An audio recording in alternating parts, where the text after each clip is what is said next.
All right, welcome to our fifth installment of Theory Thursday on the continuing Zelda theory.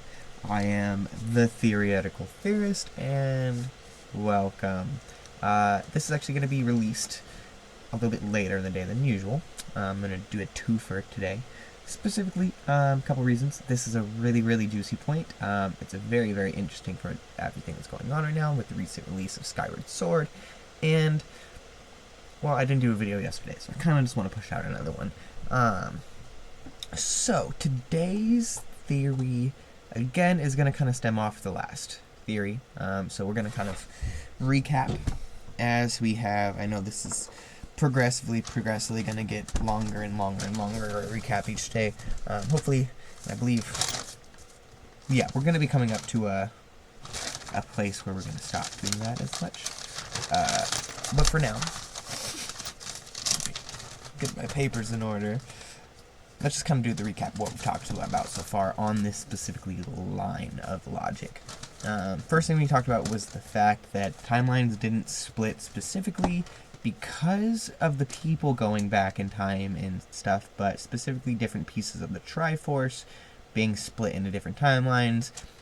Same kind of goes along the line of the Marvel Infinity Stone timeline kind of thing. So that was the first episode. The second episode was kind of us discussing the overarching themes in each of the timelines. Again, if you want to talk about that or listen to it, every single video up until this point basically discussed it. And then I have a whole video dedicated to it, and there's some discussion in the comments you guys can check out too. The third video was talking about the actual convergence. Again, this is a common theory within the Zelda tuber kind of universe, I guess, or whatever you want to call it. Zelda tubers have talked about it before. Because there seems to be a lot of mismatched stuff within Breath of the Wild. The only theory that people can really come up with that's, in my mind, has solid ground is the idea of a convergence. Elder Scrolls also has something like this called, Dragon Breaks. There's some really great videos on it if anybody wants to check that out. Not mine. Some more professional people that do amazing jobs. Look it up. Dragon Breaks, Elder Scrolls. It's a fascinating topic.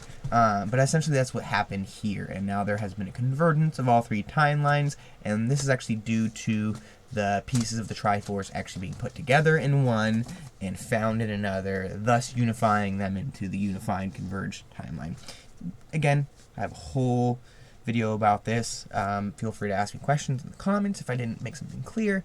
Again, really interesting theory, which brought us to earlier today's video, which kind of kicks off this next little section, and it's what we got wrong specifically in Skyward Sword. What we talked about was how Hylia had a plan, and that plan kind of changed at the last moment. Instead of her coming down and defeating Demise using the Triforce, she actually had Link do it, which is, of course, really interesting because of the ramifications it can have. And then we talked about some of those, specifically that Hylia is a god and Link isn't, so that changes a lot with the Wish. Again, I have a video, just released it this morning. You guys should definitely check it out if you haven't. Again, interesting. I ramble a bunch. Always fun.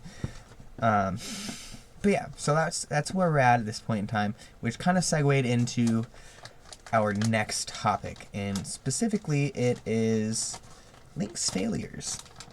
This is a really interesting one because I think a lot of people think the theme of most of the games is that Link succeeds at stopping Ganondorf time and time again, and I am here to say today that there's a dichotomy to it all, and it was all established in the most recent released Skyward Sword. Re-released Skyward Sword HD. Skyward Sword. Squidward. I'm just gonna call it Squidward from now on. Squidward. In Squidward, we had a lot of different things. But specifically in this, we are going to talk about the beginning of Link's failures. Now, there's a lot of them. I'm sure many people could probably point them out. But specifically, I want to talk about the failures that happened after Skyward Sword. We're going to focus on Skyward Sword for a moment, just to kind of give some pretext to a lot of what I'm going to talk about.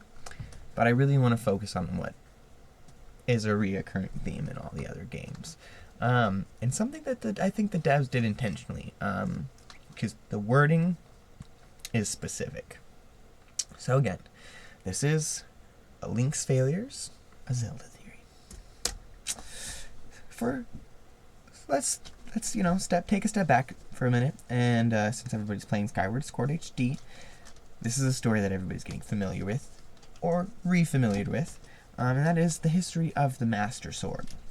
See, in last episode, we discussed Hylia's plan. Some say she has two.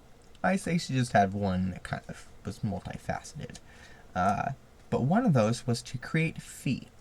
Fi is a spirit that inhabits the Master Sword, or the Goddess Sword, before it becomes the Master Sword, and helps Link on his adventure, kind of like a Navi type thing. Kind of recurring too, kind of interesting, but helps him throughout his adventures, helps him get to the Triforce and everything, and then at the end is actually the device that seals demise. And this is kind of brushed over a lot, but there's also specific rules that come with that, and that's going to be one of the major focuses today. But I want to also point out that now that we've talked about the history of the Master Sword, what we're going to be talking about is the bulk of what Link's failures are repetitive. He just never learns. But that's understandable. He's being reincarnated. Baby girl, it's okay. It's okay. But, yeah. His first mistake, though, was casting the wish himself.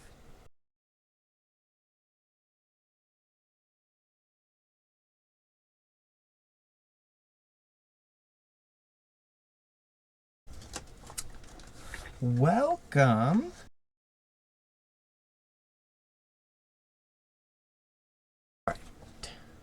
So what we are going to be talking about today is the history of the Master Sword. Yeah. Goddamn.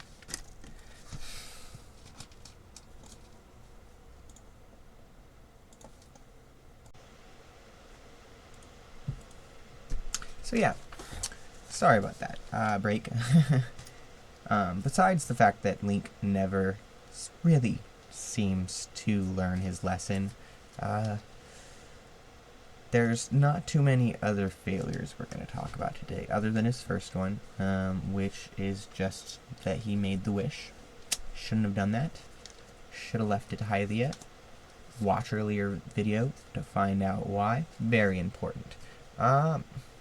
But yeah, let's talk about what happened in Skyward Sword, and then we'll be able to talk about what happened after. Specifically, when Demise was sealed away into the Master Sword. Fi and I believe Impa also have a discussion with Link. And Fi says some interesting things. And of course, like most sidekicks, she got blown off. Severely blown off. Because what she says is as long as she's in the stone, specifically her being the Master Sword, she's able to slowly eat away and seal demise and stuff like that. And, you know, basically the general kind of, you know, battle of wills. And this is important. And maybe some of you guys can see where I'm going with this. But it's specifically said in Skyward Sword. So I think we need to call attention to it. Now, before we go on to the next part, I would also like to point out that this is only the first half of this. The next week, or maybe later, today's video, is going to cover the second part of this. So if you feel like this isn't explaining everything completely, keep watching. So let's talk about what happens after Demise is sealed within the Master Sword. It's pulled. Like, repeatedly. In Ocarina of Time alone, it's pulled how many ever times you want to use it, and then consistently throughout the rest of the games in all the timelines is pulled. Now, I would say it's very, very interesting, the themes within each of the timelines, because again, there's a pattern, and one of those patterns actually lies with Ganon, or the reincarnation of Demise. Up until that point, he was kind of balanced, and then the divergence happened, and in each of the timelines, he's a little bit different, if you get my drift. I specifically think this is because when the timeline split, it also split Demise into 3 different versions of the Master Sword over 3 different timelines, which had a couple different effects, and we will talk about this in more detail coming up in the next episode. But specifically, every single time he pulled the sword, he weakened the seal on it. And this happened in all of the timelines. What we see in Ganon is supposed to be the resurrection of of Demise's spirit. And if we look at what is actually said in Skyward Sword, we find that Zant, I think that's his name, I might get vegan, not Zant, Zant's the other guy, but Garahim, Garahim specifically says that Link can't do anything to stop the resurrection of Demise, because he's pulling the spirit straight from Zelda. And then there's a couple other things that we'll get into tomorrow that are along that lines. But what I want to focus on specifically is the fact that Garahim is essentially the evil version of Fi. He's supposed to guide this evil champion, essentially, to the Triforce. And, yeah, I think he's still doing that. Slowly, as he gets Link to pull the Master Sword repeatedly while he's continuing the ritual.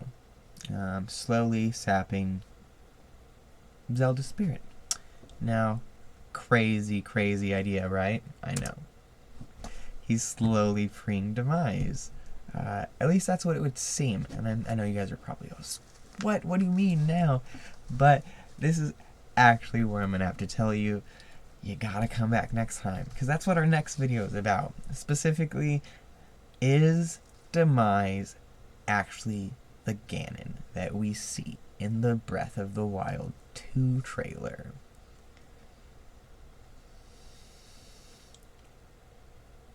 Yeah. I'll see you guys next time. I'm the Theoretical Theorist, and thanks for stopping by.